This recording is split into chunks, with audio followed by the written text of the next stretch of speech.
Gozi here, and welcome back to the channel.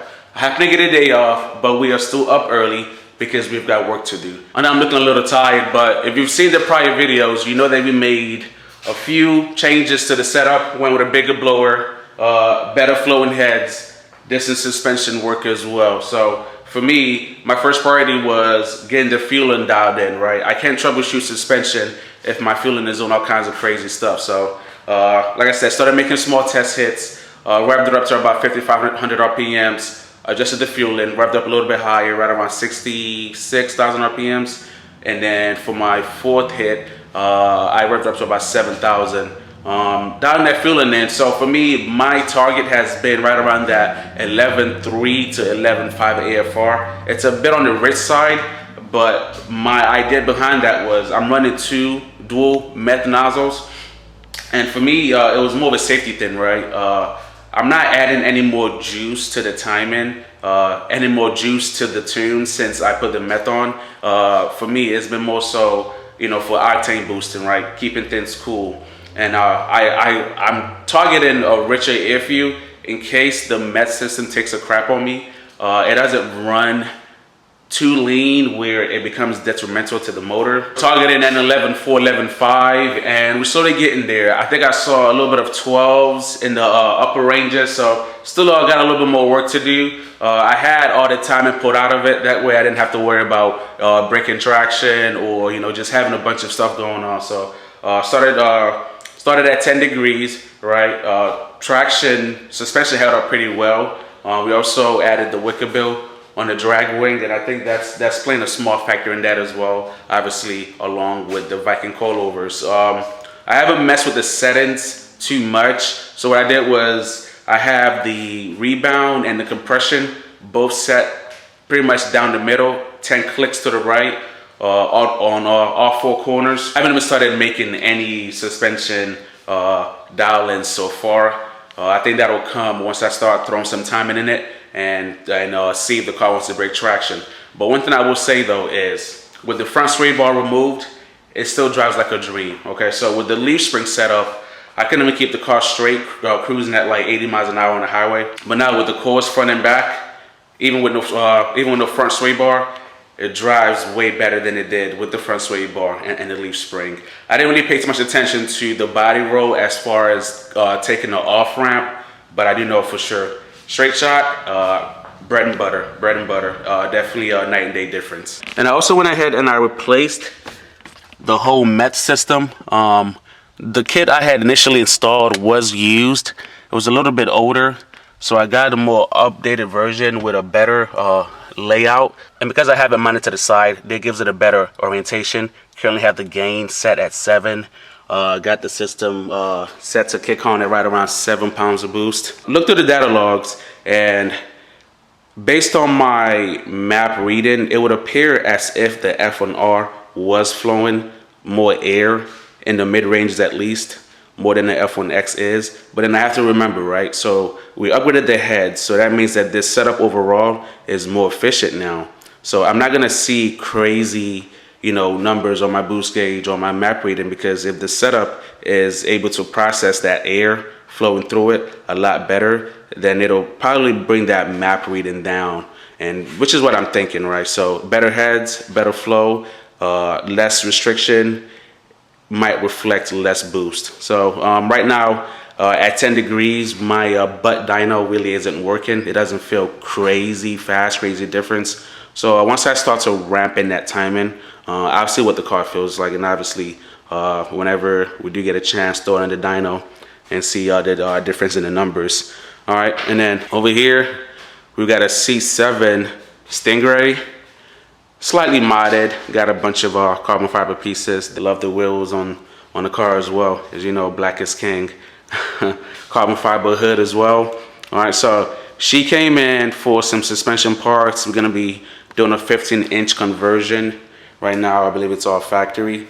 And I'm not really sure what brand, BMR suspension. I believe these are the rotors. Yep, rotors, and then calipers, Willwood. All right, only the best. And here are your billet spindles, and yeah, it looks pretty badass. I was looking for an etching on them when she dropped it off yesterday, but I couldn't really find one. But I mean, I guess BMR Suspension is the brand. And she also purchased a lower control arm. So what I'm thinking is that this is going to help us not have to shave the factory control arms like you would on a factory setup. So I'm going to throw those in, and hopefully when she comes back with the wheels, it clears. If not, then obviously I'll figure out what areas need to be shaved. She also purchased tie rods as well. So I'm going to go ahead and put the car in the air and try to get this knocked out.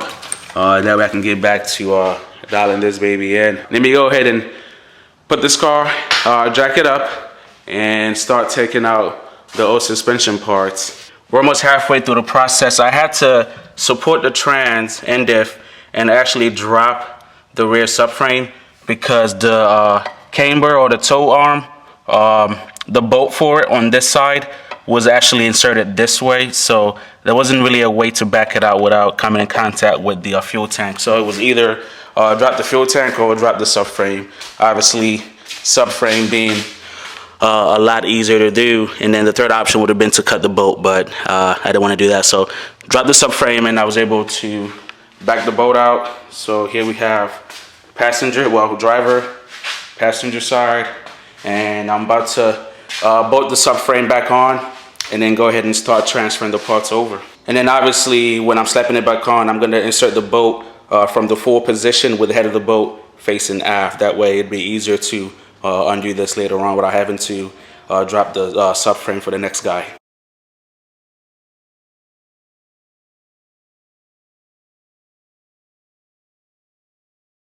I'm going to be swapping out some of the original ProCharger piping for the F1-X.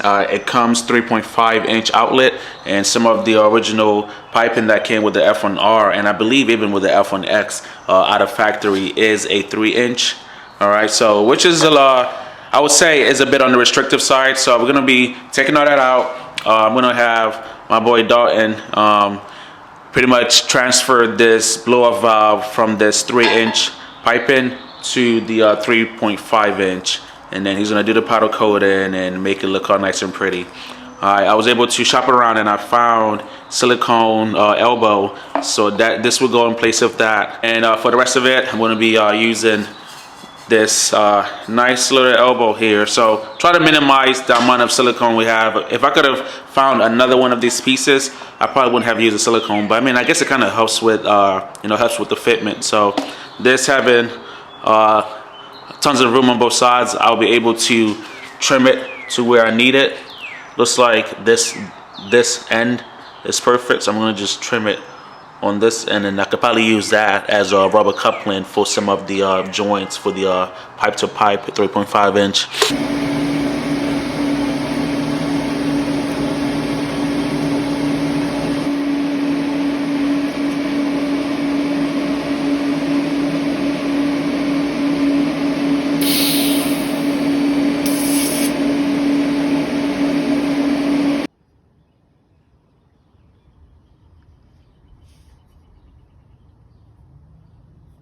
And this is what the finished product looks like. I already went ahead and I put the red race blower valve back on. Don't mind my ashy hands. I was cleaning the blower valve with a little bit of fuel just to get some of the gunk out in between. But yeah, so 3.5 inch hose.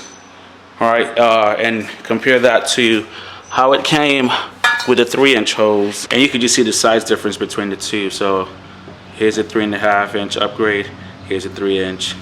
All right, got it welded nicely, shouldn't leak, and I'm actually getting ready to throw it on. So that's gonna replace that part, and then I also got a 3.5 inch elbow, right, and that's gonna be replacing this section.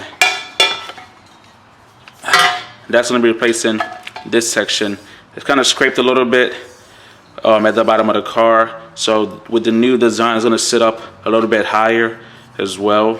And yeah, you could just, like I said, look at the size difference here.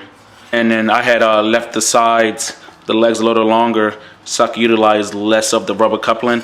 Wanted to show y'all the finished product before I lower things down. I don't really like the blue on this elbow coupling here. Kind of gives it an import look, so probably gonna end up redoing that section down the line when I can find some black couplings. All right, and then put the elbow here, connecting the piping with the blower valve to the rest of the plumbing. And obviously up there you have the ProCharger. I'm not sure if you guys can see that. All right, y'all know the work don't stop. Earlier we swapped out the ProCharger 3-inch intake hose for a 3.5 set, 3.5 inch set. Now we are at the truck.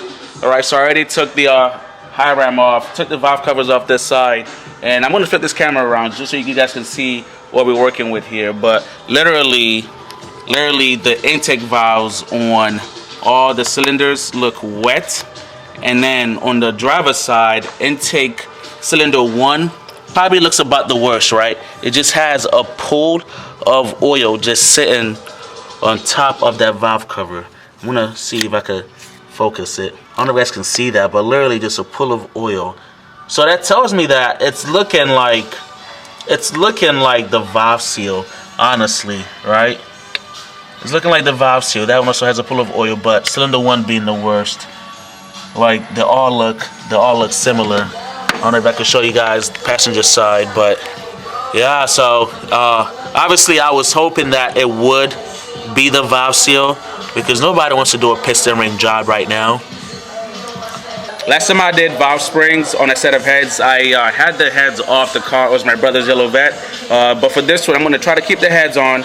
And I have a compressor, so I'm going to be compressing the cylinder to help hold the valves up as I go ahead and decompress the springs. Pretty much take the valve springs out along with the valve seals, swap them, and reassemble. So I don't think I'm gonna be swapping out the valve springs, nothing crazy like that just yet. It does have a cam in it. It would be the smart thing to do, but I don't know. Let me see, because I don't want to do all that just for it to still end up being the piston rings as well, because God knows what those rings look like by now. So yeah, so we're gonna start with the valve seals and see what happens. I was second guessing if it was really the valve seal, so I ran a quick compression test and it's looking pretty good. I think that's what, 165-ish. I'm still gonna run a leak down test as well, but I mean, if the piston rings are sealing, then it's probably not the ring, but you never know. So like I said, I'm gonna swap out the valve seals and then test drive it and see if it's still burning any oil. The bad news is when I had my girl cranking it up for me to monitor the compression, we ended up locking the key inside the truck. So that's another ordeal of itself. So I'm gonna have to figure that out. Good stuff.